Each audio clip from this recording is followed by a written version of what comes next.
Welcome to another Forte Growth episode where we interview people doing awesome things online. We go over their successes, insights, and any failures to keep you motivated and inspired. Sit back. Let's go.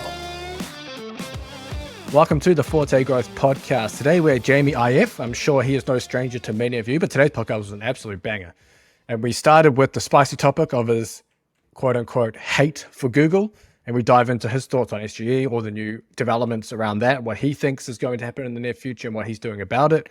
We go into detail about how he recovered from the Google updates, what he did specifically to do that, how he updated our content, etc. We ran through his new Spare introduction framework for his affiliate content.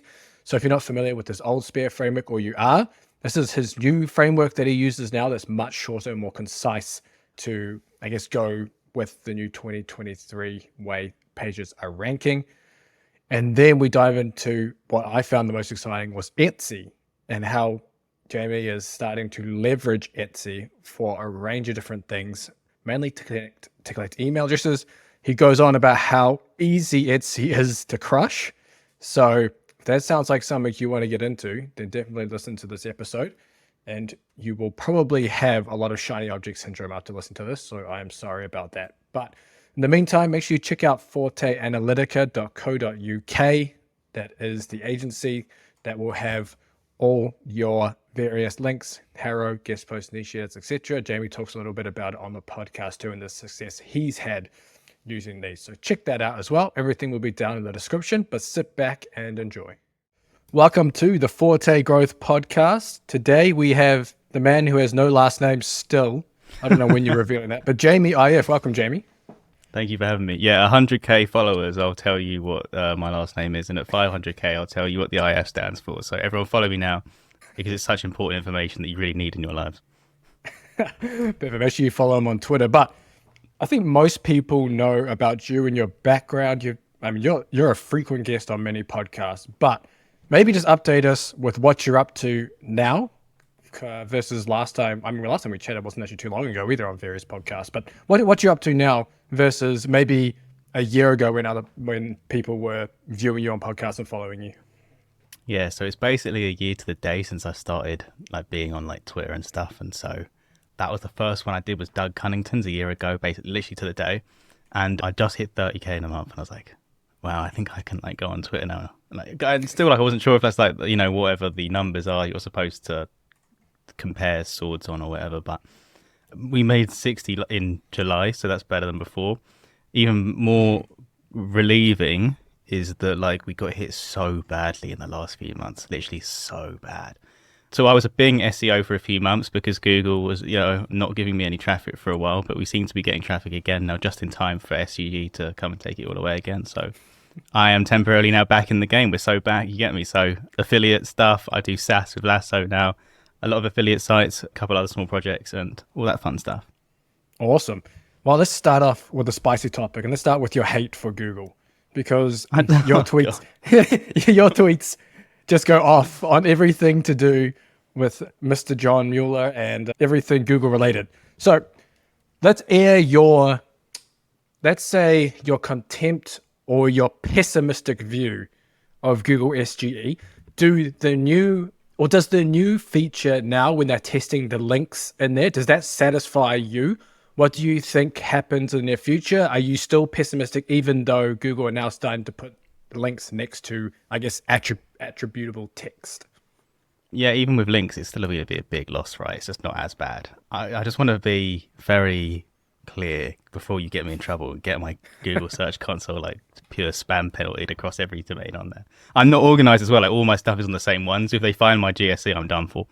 But that's a data privacy violation. If I get done in, then I'll be in touch with my lawyer. So no problems with John Mueller. Great guy. Seems like a great guy. Never met the bloke, but seems like a nice guy, right? I only replied because it kind of morphed into two things, right? At the beginning, it was you're obviously subtweeting about niche sites and this is just an unproductive dialogue. Let's have a go back and forth. And I know that Jackie's just about a new podcast. I haven't watched it yet that takes the other side. I need to go and watch that. I know that's supposed to be controversial. Whatever. I haven't seen it yet. I don't have anything to comment.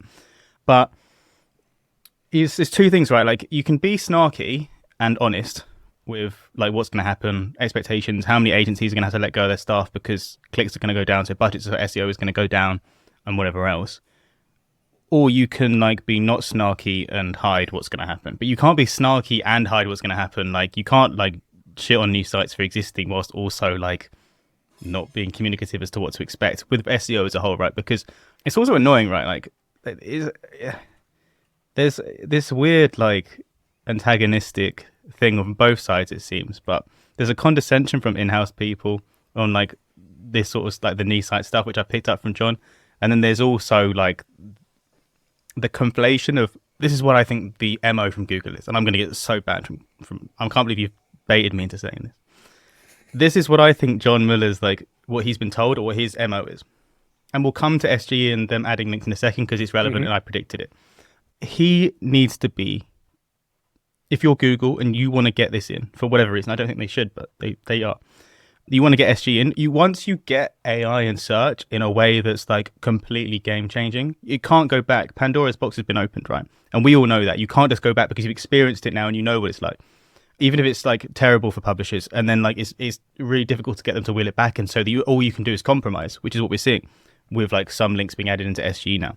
John Muller's MO is to be like, and it's Google's MO, nothing against John, seems like a lovely guy, and this is what I think that their goal is because Google view themselves as the internet, and more and more and more and more they get more and more parts of the internet, feature snippets, flights, booking now in the SERPs, calculators, exchange rates, whatever else, more and more stuff. As the tech gets better and better to be able to do that on a level that's still profitable with the Google ads and search based on the processing power that takes. And that's fine. I mean, I'd hate it if I was in travel flight booking, but and they're going to do it to affiliates as well, right? We all see how it's going with the shopping graph in SGE. And so they want more and more and more of the internet, and AI is a great way of doing that by, stealing content, repurposing it, not very, in a very hidden way. I think we can all see that our content's being taken. And once you get that in, as bad as it is, you just have to deal with it. You can't undo that because you go from blue links to this dynamic thing. You can't take it back because it's there. And so I think that his role is to be vague enough. We'll still send you clicks and all this stuff. We'll still no numbers, no anything. What's going to happen to Search Console? How are we going to be able to measure anything? Nothing like that. So that the like France style, like going against it, the Gilets Jaunes, like protesting in the streets never happens. So they never have to wheel anything back. They never have to walk anything back because there's enough weaponized ambiguity that you never face enough outrage because people can sort of copium it away and go, oh no, Google does care about us. Okay. And so they never have to so if they can get with these vague statements, we'll still give you traffic and stuff so that no one complains enough to stop it happening. As soon as they can get it over the line, you cannot go back from AI in search. It's there. So the job is to just be quiet. Say we're taking on feedback when we know the decisions have been made years ago. This is not a new development that they've wheeled down in the last couple of months. Like this has been either philosophically or on like an engineering problem standpoint in the long term. I'm sure they've had these since like 2018-19. So feedback is not being taken on board. Let's be frank. And so this whole thing is about preventing the allowance of the rollout. And so obviously he's not going to engage and go on debates and stuff like that because the argument isn't good for publishers. It's just, how can we own more of the internet, which doesn't flow well with humans? Yeah. And so, yeah, it's unfortunate. And that's what I think the strategy is. And if you're a profit-making company, it makes sense. But unfortunately, it comes at the expense of like the Tower of Babel of like human knowledge and disincentivizing people to come and make new stuff. And I disagree because I'm a selfish capitalist that wants all the money for myself, and also as a human being that like thinks that it's bad for humanity. I have two questions to that for you, speculative ones. Currently, SGE, I think, bumps down all the results, even the Google AdWords results. So how does that potentially affect their revenue? Do you think they'll somehow find a way to have Google AdWords show up before SGE or something? Because I'm assuming they're killing their revenue. And secondly, if these big venture, I guess, publishing companies that own most of the internet, and if they banded together and decided, hey, Google's stealing all our shit, we're going to lawsuit, whatever it is, don't you think there will potentially be some pushback? Because these companies rely solely on Google for their money. Yeah, but I think the more crazy it is, if you get them to wheel it back 30% because they've gone too far, they've still got what they wanted. Which is why, like, if you saw SGE now, for the first time with only 3 links in the corner, you've been like, this is absolutely outrageous. They've gone so militant with it before that you've been so like gaslit into thinking that all the traffic's going to go away, that now when they show you 3 links in the corner, no one's clicking on it, everyone's like, oh, this is a nice, like, middle ground. It's not. It's like very much like not a middle ground. And clicks will go down, 65-70% from that, which is, whatever. We can see how the game is. But if that's going to be the case, then I think the best model that makes sense is the one that the Ahrefs yep.com search engine does, where you are entitled to, if you supplied the content that was in the reason that someone searched that and trained the LLM on to be able to monetize the actual search results on that page, you should get a percentage of the ad revenue, which is the best middle ground in my opinion. And then there'd be much less animosity on having stuff taken from you, because at least you're in the conversation for the rest. And it's a bit like, it doesn't need to be so argumentative and like us versus them. We could actually all just be collaborative here. And so it's a bit disappointing to see, but I guess we couldn't expect anything different. But yeah, my point being that like now, when are you planning to try leverage, I guess, other traffic sources? Are you diversifying at all because of all this? Yeah. So we've always done email and stuff like that, and like we're doing more on social media for sure. For now, like because we were recovering on SEO, that like, yeah, we should be diversifying more. But we just spent more of our energy recovering, because even though organic might not be as valuable in the future, and for a lot of things, like a lot of we do is high ticket affiliate, and so a lot of people still want to click through stuff. So I don't think you can trust a summary of something random when you're buying, like, the example I give is if you want to buy Gale and Mark's Authority Hacker, like you want to read all the reviews and stuff, because that's a £1,000 plus, but it's a life-changing course. So, and it's really good. And so, but you want to read up, because unless you've got millions and millions, that's a significant amount of your money that you're investing to try and build a future for yourself. And so if you're doing high ticket, I think that it's unlikely that any kind of summary will ever be good enough to get you past that trigger point of buying. But if you make a living on why does a horse eat apples, I think that it's going to be difficult to make money from. Yeah, good call. And you mentioned about recovering from Google. I know you tweeted about it as well, or recovering from a Google update. Do you want to maybe dive into what you did to try recover that traffic now that it's been successful? Yep. So we got hit basically from December till April and recovered in July. We were hit by up to like 85% of Google traffic. At one of our sites went down from 6,000 clicks a day. And those aren't just like any old 6,000 informational clicks. They're like high affiliate clicks. They were valuable clicks. So to lose them and go down to like 700-800 a day was like disastrous.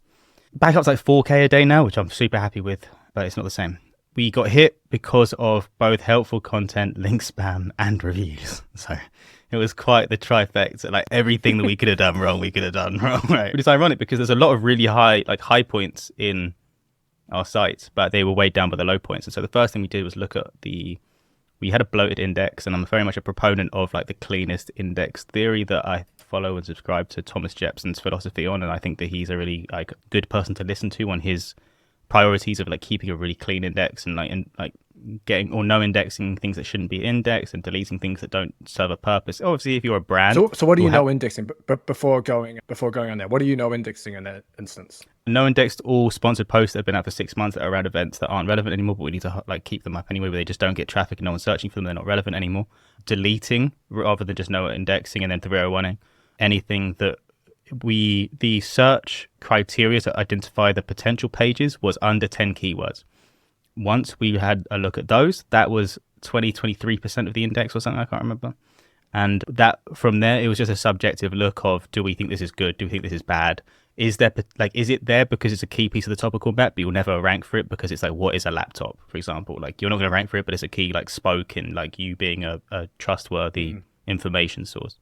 If it wasn't either a high potential one or a part of the topical map that was important, or like it would have taken too much resources for something that isn't a key part of like a high potential thing, then it was like an ROI value judgment of like, all right, let's delete this. And some of them just, we'd found that like since the intent was being served up by other things, it was kind of a source of cannibalism as well. And so those all got deleted. And so that was about 10 to 15% of the index that went instantly.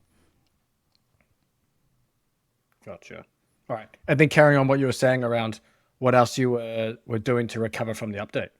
Sure. So I think that helpful content updates are in part like a site-wide quality score. And so the more red flags you have versus green flags, the more likely you are to be bumped down a level, and like in the quality rater guidelines, there's like these 5-tiered systems. I don't know if those 5 tiers are what's used in like actual application of site-wide like bumps up or hits in visibility, but we have seen very clear site-wide visibility changes that are not page level at all from helpful content. And so it may well be that, you know, if you go up from 2 to 3 or 4 to 5, 5 being like extremely rare, you'll see a bump or a reduction in visibility. And so we figured if we delete all of those, all of the ones that are more likely to be red flags or low quality pieces are likely to hopefully be lower in amount. And so we'll have a higher chance of having a higher percentage of helpful content, which hopefully should see us through. No idea if that was the result, but correlation is not causation. We've since recovered. I can't tell you the truth. We've actually done the testing for a lot of these things, but we were doing ourselves a bit of a disservice in that, like, we might have tested 20 products, but then we've got 100 best articles for different long tail keywords, and we feature those, but then don't show the product pictures from our actual test, and then don't say, I personally found while doing this that whatever.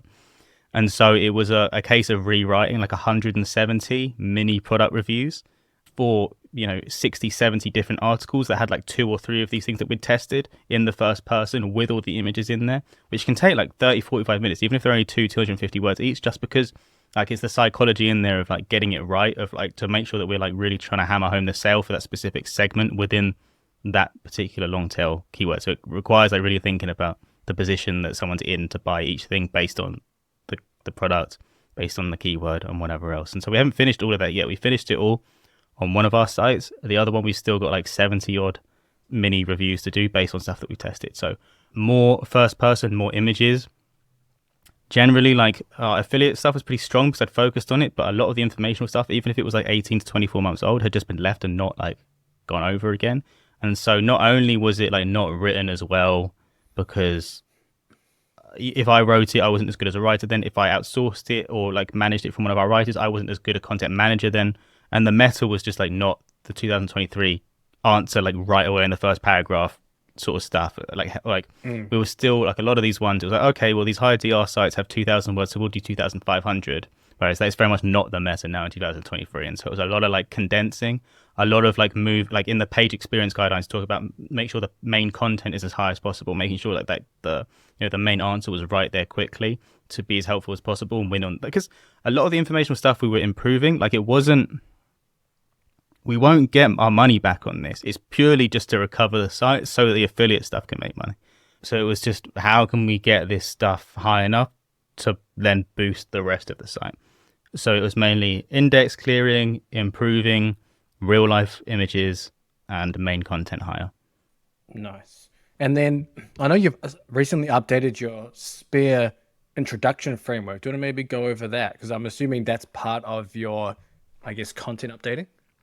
Yeah, that's obviously mostly affiliate. You can use it for info, but the need to like win the reader on your side is only really like mostly important in affiliate, because like info is an exchange of value. Like I give you this and you keep reading. Whereas affiliate, like I've got to win you on site, especially if I'm trying to sell you like a $3,000 sauna or whatever, like whatever everyone like sells. I don't sell saunas, but just as an example.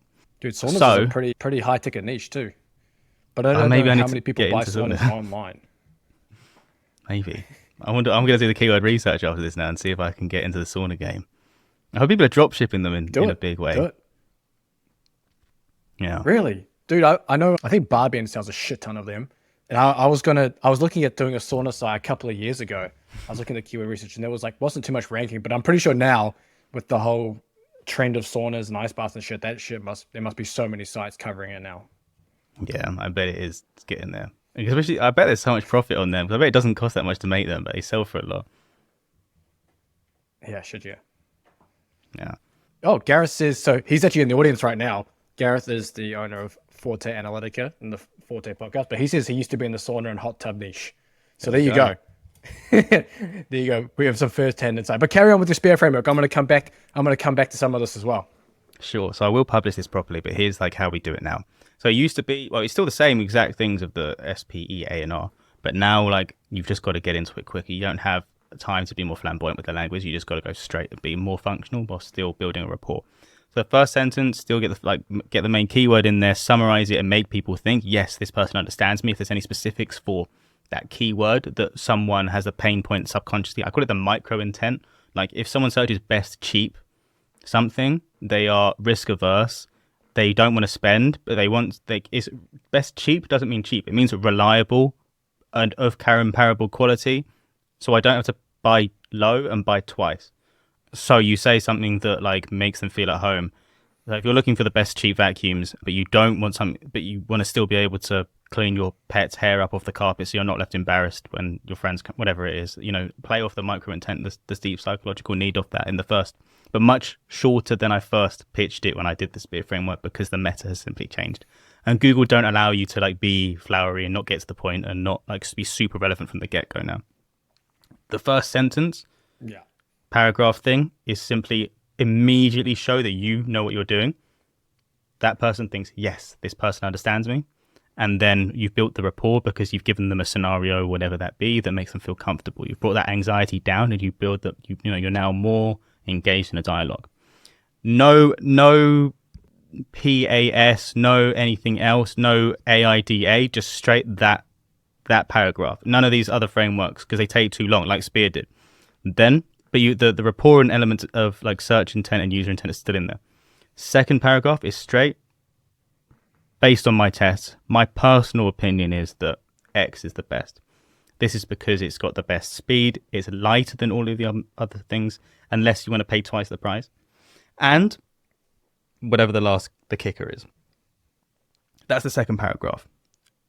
If you've read, I think it's Cialdini's Influence, he mentions how the more risk you put yourself under by making an argument, the more trusted it is. And it's also just a rapport building thing. My personal opinion is that this is the best because whatever. You've made it a personal conversation then from there, so you can still do the rapport building and everything else whilst also like getting to the point very, very, very quickly and basically directing people to make a purchase. And then the third paragraph is an alternatives one. So, but if you do just want a really lightweight vacuum because your back's hurting, I recommend this one. It's lighter, though you obviously lose out on XYZ feature versus the main best overall one. And if you want to clean carpets, I recommend this one. Understand which are the main segments and hit the main three from there. And the best one generally is the best for most people, but then you can give sort of alternative ones based on specific segments.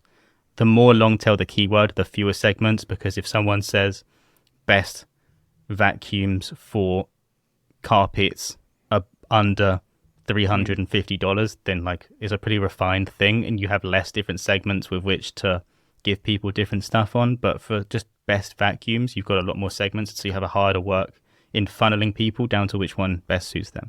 There's literally in the Spear framework just 3 paragraphs now. The first one is the rapport building. Gotcha. Immediately know that they're in the right place, so like the search intent, which also mixes in expertise. The second paragraph, the main value judgment, the main one they should buy and why. By taking a personal value judgment, you give the first person stuff and you also make yourself seem like a trusted expert. And then the alternatives, because if that doesn't immediately take their fancy, then you give them the alternatives that based on the segments are coming onto that page, that they're most likely to go, yes, this person understands me.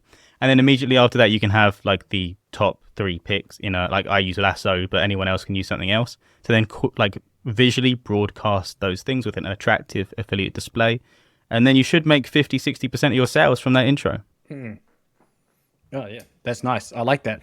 And I guess within those paragraphs, you mentioned obviously within the long tails as well. So I like the way you do the full, I guess, buyer's guide list. I do the same thing where, for example, it's best vacuums and then all the H2s are all the long tails. And then on my long tail articles, it's obviously much less. So if it's best vacuums for carpet, it'll be the best vacuum for carpet, best budget vacuum for carpet, and then maybe like best vacuum for carpet with pet hair, whatever the hell it is. And you might only have 3 to 5, if that, compared to the bigger ones. And I found those rank, well, I've ranked number 1 for a bunch of those long tail ones with far less products than most other people have because they just nail those long tail keywords and then that's it. And that works really well. And then obviously linking that back to the main one, then linking the main one back to that one. However, I have found, it's really weird. I have one article that says best vacuums and it was ranking on, I think it was ranking number 5 for best vacuum cleaners. And then I hit the long tail, best vacuum cleaners for carpets. And then that ranked number 1 for best vacuum cleaners for carpets. But then it knocked my best vacuum cleaner out of that SERP. And then my best vacuum cleaner for carpets now ranks on the best vacuum cleaner SERP a little further down the page, which is a pain in the ass. I don't know if you've come across that. Yeah, occasionally, if Google can think that a long tail one suits the seed, it can replace them and detect it as like fake cannibalism. I've had that happen before, and then we just had it so like we just ranked the cheap version on the best seed term for a while and hit both, and had to just get rid of the main one, which is annoying because all of the internal linking was flowing through the main one as like the I've main got that thing, too. right? But it will change as soon as you change it as well. It will change its mind back because of the user metrics it's detecting as well. You can't really win, but yeah, there is an issue with if you are the spruce and you're writing best vacuum, you know you'll get that main article on every long tail because risk averse Google, when it can't find something, it will just display best vacuums because you're a DR90. But when you're a smaller site, you have to write all of the long tails for the long tails, which is fine because often like the average revenue per page view on one of those will be way higher than the seed keyword anyway, because it's so much more precise and more targeted and more direct to just funneling people. And often like these long tail ones, they'll be like high priced products that are like more niche, but people are more buyer intent ready for those. And so you can make more money, but you have to write all the long tails to do that, to be specific to that. So you have to write this, 20 times more articles and do more work. And it can cause cannibalization in Google's eyes because it can wrongly detect that even though these do meet each specific long tail's users' needs better, they can like get confused with themselves if you're not super authoritative and cannibalize you as you've experienced. Yeah, I've had that on info articles too. So for example, let's just take golf. Like, do golfers lift weights? And then strength training for golf. And if you look at both pages on something like that, it's two separate intents and basically two different pages on the SERPs in terms of what's there. But my do golfers lift weights ranks for the strength training for golf, and my strength training for golf doesn't rank anywhere for fuck all keywords. And it just takes that, plus it ranks for do golfers lift weights. And it's like, it's the biggest pain in the ass because I want the strength training one to rank, but Google's just like, nah, we For don't want that future one. proofing, our 301 do golfers lift weights into strength training. Hit the snippet at the top of that article for the do article because that's the most likely to die in SGE, and then rank that main one because that one will survive longer in the future, in my opinion, is what I do, because I think what they're trying to do is like preempt, warn you for what's going to get destroyed and what is like a question and answer question versus a long form thing that goes into more detail and like hoovering the rest of them up. And so we're seeing lots of that. Like, so if I were you, I would have your strength training one be promoted as the big one. 301, the do golfers lift weights one, answer that right at the top as like an intro. Yes, they do. Here's how you do that with the weight strength training program, and then go from there. Interesting. Okay. Because what I actually did originally is I put the strength training one into the do golfers lift weights, and I just basically combined both articles and throw one, the strength training one, to the do golfers lift weights because that's the one that Google liked. And then I was like, fuck it, I don't want to do that anymore, so I just undid it. And it's still it's I mean, it ranks. I've got the snippet for the do golfers lift weights, Nice. but for the strength training one, it's just like I want that one. So yeah, I might try throw one the other way. But then, do you recommend adding that content from do golfers lift weights to strength training for golfing? Or keep the identical snippet that got you the snippet for sure. Okay. I'm gonna have to play around. I'm gonna have to look through and play around with that. But I know you have been using the Forte Analytica services for some of your sites. And obviously, if anyone doesn't know Forte Analytica, check out Gareth Boyd on Twitter. He's been a little more active recently on there, posting all sorts of SEO bits and bobs. But he does a great job around link building, digital PR, hero stuff. So do you want to maybe dive into just your general thoughts on it? How has it moved the needle at all for your sites? And I know, Gareth, that you posted a little example of the kind of links you got on Twitter the other day. Yeah, Gareth, we've been speaking on DMs. We sorted a link package that was meant to be 5 links. He actually got a few more than that, so that was nice to get the extras in there. It was a site that, while it's been around for a long time, it's not a new beginner site. It just didn't have like a really strong link portfolio, and the traffic it had got was mostly just because the content was solid and had been updated over time. But it didn't have any like real like close to seed side links from like really big, DR80 plus sites that are nice to have, like, because you can do so much more as a base level of authority once you have them in there.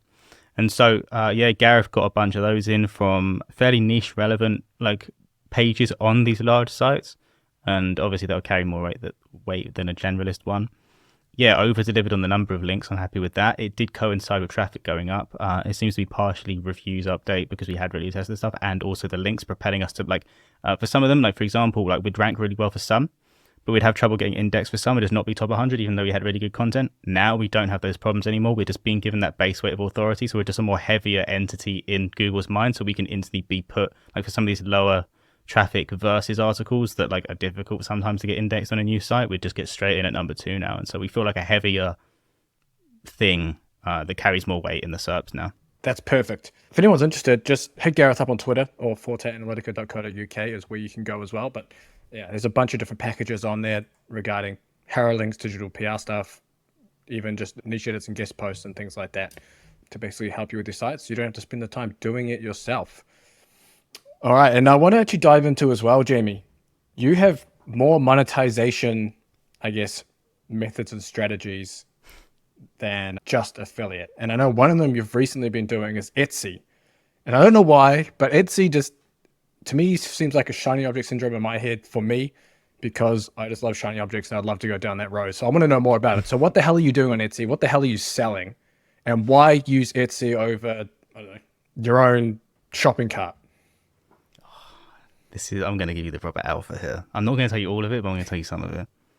Oh yeah, I'm not releasing the other part of it until I've done it, and like I'm the guy that did it, and I have the case study that like makes me go down in history of like our very small industry that no one actually cares about. But like I can't tell you now until I've fully finished on the plan. I'm gonna give you some serious alpha. I mean, it's obvious really, but like, so it's all digital products related to the niche, and once you've got a checklist of like the ones that are always coming up in every niche, it's really, really easy to get like the planners and organizers for your niche made, sell them for very cheap. And there's 2 reasons to do it. One, if you have a shop on your site, you can be sometimes treated as an e-commerce site rather than a niche site that's a content site in people's minds, which for quality raters and for Google's mind, they don't like niche sites, but they like e-commerce because e-commerce buy ads sometimes and shit like that, and they're real businesses. So if you can get mistakenly considered an e-com brand, you can just see your rankings fly, or at least not have the niche site penalty where you don't have any authority and you've got to be twice as good as everyone else. 2, being on Etsy, every time someone makes a sale, you can have the opportunity to get an email address if they opt in after. And so this is the real alpha, right? Sell stuff for so cheap that like you undercut everyone and just harvest emails. And if you're in a good affiliate niche, just crush it on the back end. But it's just basically, people don't want a free lead magnet because they're blind to this stuff and they see these pop-ups all the time. Get it away. X, get off my screen. I want to read the article, and then I'm leaving. But if you pay 50 cents for $1 for it, they want to do it because it feels like it's more valuable than this scammy lead magnet that's going to tell me how I can make a Ferrari level money in a day. But if you tell me like, if I have to buy an ebook on it for $1 or $2, now I've invested, I'm involved, and now you get more emails, and it's a lot easier to get people to pay you 99 cents for a lead magnet than it is to do it for free. Okay, so then how are you sending people there? Because you mentioned obviously people don't want a free pop-up, free whatever on the site. Are you doing a pop-up that says buy this for $1 then and sending them to Etsy, or is it somewhere else on your site? So we have like a standard like online store connected to the website in this particular niche. And so that one does like $3,000 in profit. Etsy does less than that, only like slightly under $2,000. So the organic store is doing more in digital, in the same products, slightly cheaper than Etsy, because obviously we have to pay the cost on Etsy. The Etsy stuff is completely organic. Etsy has its own algorithm, and it's so basic that you can just fucking crush it. Like, it's so easy. After doing like high competitive like affiliate keywords for like years, going and crushing like single mums is like first day of SEO on Etsy is so easy. Oh, dude, this is music to my ears right now. It's so honestly, it's like, I don't want to talk about it because it's like the real alpha. I want to be doing this so no one else can do it. But honestly, like, it's so easy. Basically, this is how the algorithm works. You can have some of it is user metrics, like, and fair play, like conversion rate and stuff does play into it. But on a keyword level, it's literally just title and tags. And they say that the description sometimes counts, but like we haven't seen any big evidence of that. So really attractive thumbnail, YouTube style, CTR being a factor as well as the conversions.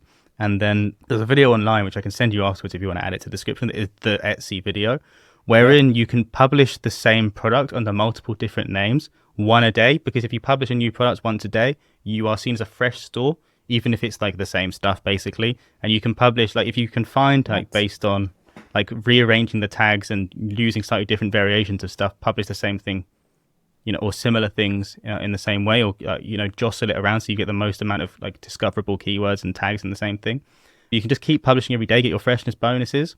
Then if you've got good thumbnails, the findable keywords and stuff in them, and you can convert well, then you'll be visible. And also the more you do that, the more like profitable your like ads can be on Etsy. The Etsy ads are really cheap, and then you can scale those. And we're doing it just as a way to like acquire newsletter subscribers at scale to get 2,000 a month or whatever in there, just by like selling stuff at low profit, just scaling ads to get people on there, then get the emails. No, because we know that we can do more on the email with the affiliate stuff on the back end. Wait, okay, so you're making multiple listings with the same or similar product. How do you stop someone, or have people ended up buying the same product twice because you have multiple listings with the same thing? So, all right, to clarify, we haven't really been doing that, but that is like the meta that everyone else is doing. So if you have a sauna, you can list it as like hot air bath, whatever, like all these slight variations that are like, the example they gave on the video that is the best Etsy SEO video is like, if you're selling like a funny t-shirt, you can call it like a bunch of different things related to like the phrase on the front or whatever. That is part of the meta. We haven't really been doing that, but we do it in a similar way, in that we have a bunch of like really cheap digital products, and then we have bundles for all of them put together, like different, like lots of different variations of the bundle. So you have a lot more different products for the same amount of products that are just in different bundles based on specific things you'd search, so that you can hit more things, charge more, increase your average order value, which is nice. Even though we're not doing it for the money, you might be able to get a $20 sale by selling all your products in one rather than selling one for $2 or $3. And then you can still get the order value up there, tag them on the email as a bigger spender, and then do what you want with them from there. Dude, I'm sorry for everyone listening, setting off your shiny object syndrome alarms, because right now I'm thinking I want to go on Etsy today and try this. but okay, what about the audience though? So you mentioned obviously single moms. Audience on Etsy is mainly female, so I'm assuming there's only certain products that you can really sell on there that do well. I'm assuming the male market is not that big. I don't know. Correct me if I'm wrong. I'll tell you the real stuff I can't say for a few months on the podcast yet after the call, and you'll understand the answer to that question. Okay. You'll find out soon. I just want to I want the case study first. But no, it's like there's so much opportunity on there. And I'm not even good at it. Like I haven't done a lot of time. Like this is mostly managed by Joe, who works with me, who is crushing it on Etsy right now. He's probably better to have on the podcast than me for this stuff. But there's lots of opportunity on there as well, we'll say. This is crazy. Okay.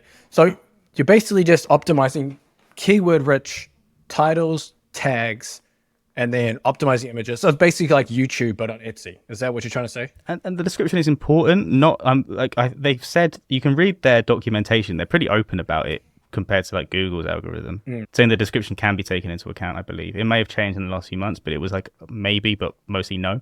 But it's still important because it's an important thing in conversion rate optimization. And so if you convert really well, then your user metrics are good, and the user metrics are a factor in being given more visibility for the search results.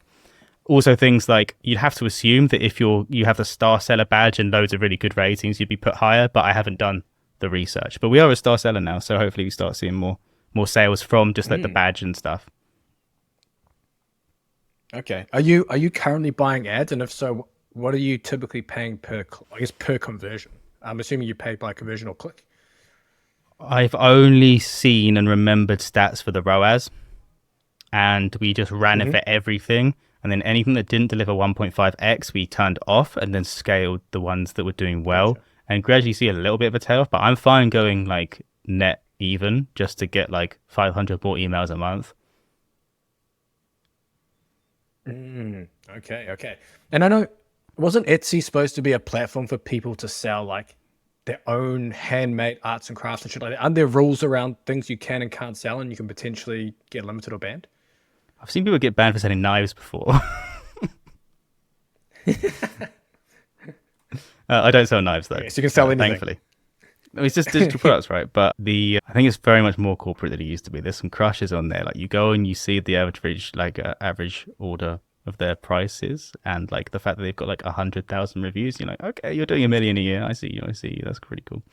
But you can actually, we provisionally built like a Python script to like, I don't even want to share this. No, I'll tell you after the call. It's so good.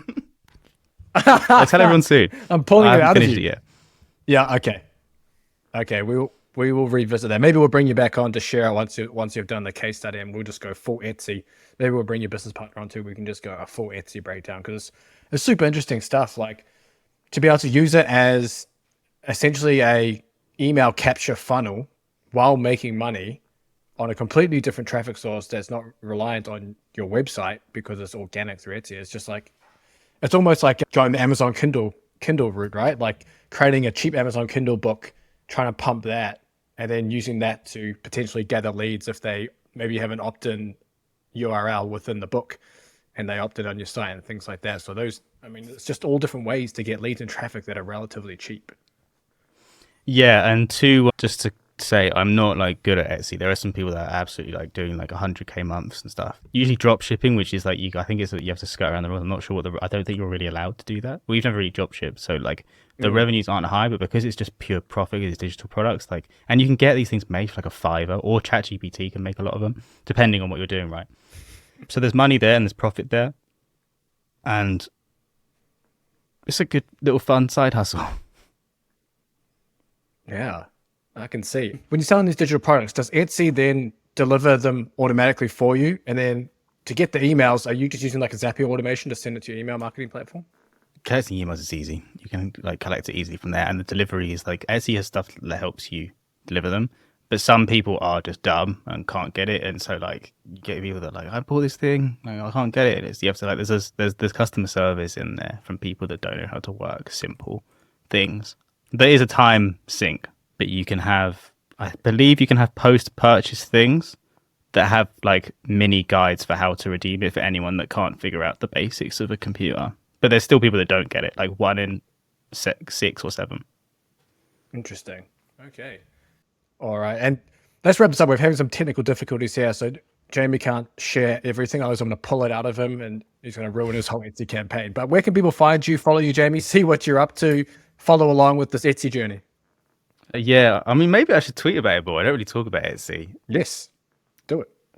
Maybe I should. Maybe I should not be the affiliate person anymore. I should be the Etsy guru. I think there's already some big Etsy gurus. I want to be the affiliate guy. We'll see. I need to make. I need to be on like at least like 10 grand a month profit from Etsy before I start going into the Etsy niche. I think before you go full guru mode. Before I start selling courses in like how to do your tags on Etsy, even though there's like free YouTube videos that do it like perfectly. I think that's the case for most courses though. You can find me on Twitter. I am Jamie_IF. I'm also on increasing.com. If you go to increasing.com/newsletter, you'll get my newsletter. Every Thursday, I talk about stuff related to affiliate marketing, sort of the more technical on-page stuff, because I'm mostly an on-page guy. I'm not that good at links, though we've been doing more recently. And for everything else, I also have a YouTube. And I also spend 4 days a week working at a SaaS company called Lasso. And if you want to make lots of money, and if you don't hate money, you should try it out. No, perfect. We'll end this here, and we'll link all that in the description for everyone. But thanks for coming on, Jamie. Appreciate it. Cheers. Thanks, James. Bye.